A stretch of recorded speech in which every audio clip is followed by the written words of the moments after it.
Graça e paz, meu amado irmão, estamos aí novamente na nossa lição de número 12.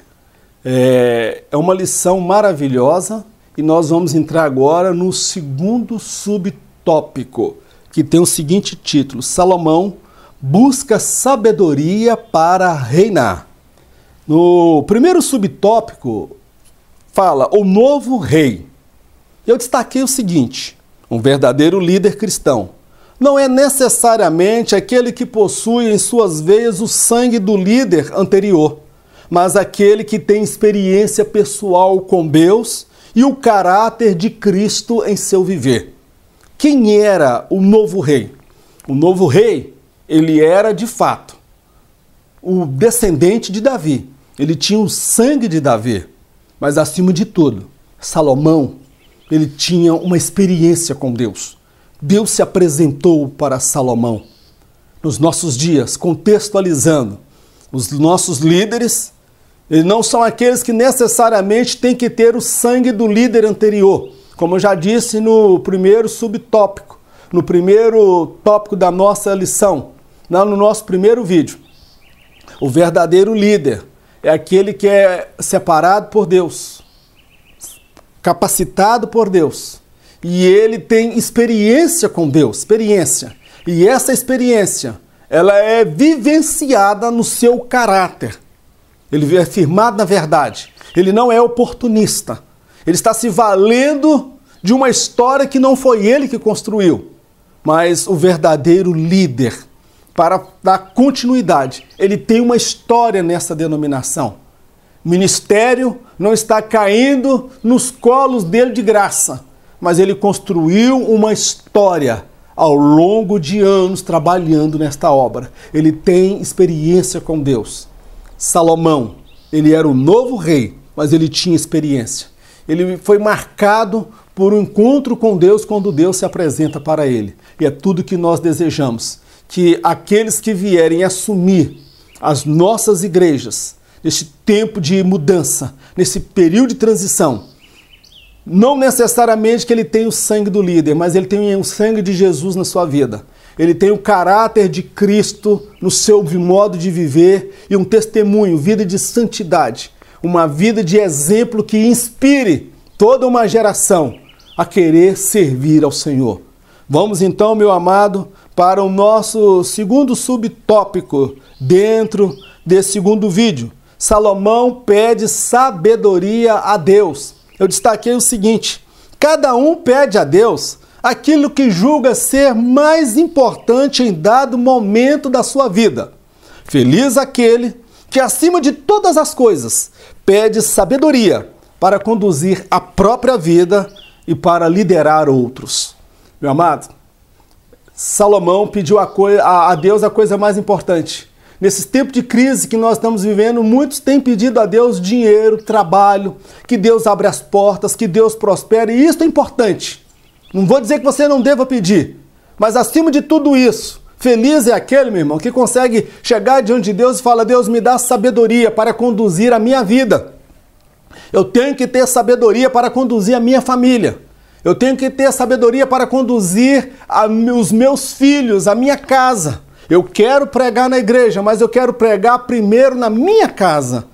Precisamos de sabedoria de Deus nesses tempos de crise. E num tempo de crise, muitos pedem a Deus prosperidade, muitos pedem a Deus providência, mas pedem de coisas materiais. Meu amado, não estou dizendo que nós não precisamos de dinheiro. Eu preciso, você precisa de dinheiro. Mas Salomão, diante daquele momento que Deus apresenta para ele, pede o que você deseja. Aquele rapaz poderia pedir a morte dos seus inimigos, ele poderia ter pedido riqueza, pedido muitas coisas, mas ele pede a Deus: Deus, me dá sabedoria para liderar esse povo, que é um povo grande demais.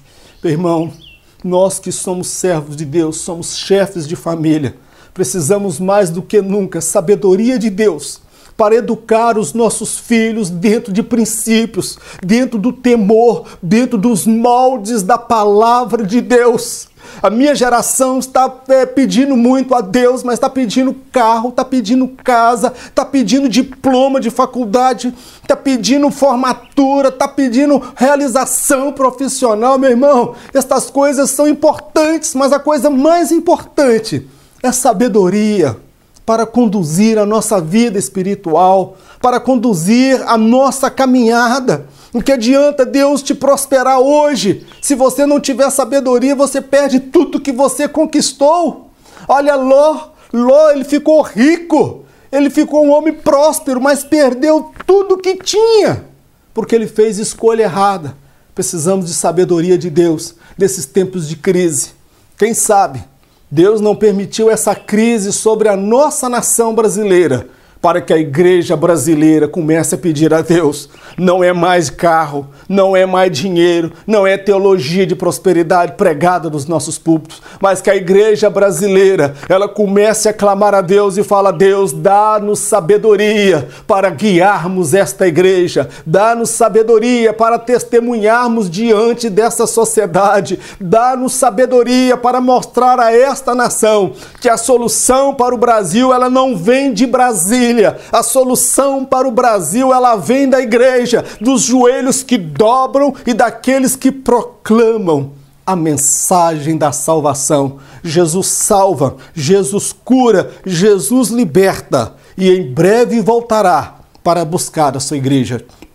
Esta é a mensagem do Calvário, esta é a mensagem do Evangelho, e ele voltará para buscar a sua igreja. E eu quero participar desse dia juntamente com a minha esposa e com os meus 2 filhos. Talvez eu possa não ter o melhor emprego de médico, de advogado, de engenheiro, à frente de uma estatal, um político renomado, mas eu estarei junto com a minha esposa e os meus filhos no dia que aquela trombeta soar. E isto vai acontecer dentro em breve. Meu irmão, vamos então para o nosso terceiro subtópico: o desejo de construir um templo para Deus. Eu destaquei o seguinte: nem sempre será possível realizar tudo o que desejamos fazer para Deus. Alguns são chamados para lançar os fundamentos e as bases de um projeto, porém, outro é chamado por Deus para executar o projeto. Meu irmão, nem tudo que nós desejamos fazer para Deus nós faremos. Para os nossos pastores, presidentes, com todo respeito, a qualidade de servo de Deus, eu sei que vocês gostariam de fazer mais. Vocês gostariam de se dedicar mais, de darem mais. Mas Davi, ele tentou construir o templo e Deus diz para ele: não, você não fará esse templo. Outro fará, eu receberei de outros. O que eu entendo com isso? Deus não estava rejeitando Davi. Deus estava dizendo para Davi: olha, eu tenho coisas para realizar no futuro com outras pessoas. Eu te usei no seu tempo, mas eu quero usar outros depois de você. Eu olho, por exemplo, para o profeta Ananias, quando ele vai até Paulo. Paulo era Saulo, nem era Paulo ainda.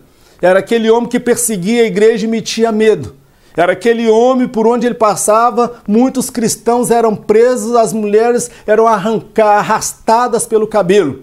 E Ananias, ele se apresenta na direção de Deus e vai até Saulo de Tarso, perseguidor, colocando a própria vida em perigo. E ele ora por Paulo, as escamas caem dos seus olhos. Ananias, ele teve o privilégio, a oportunidade de ver Paulo sendo curado.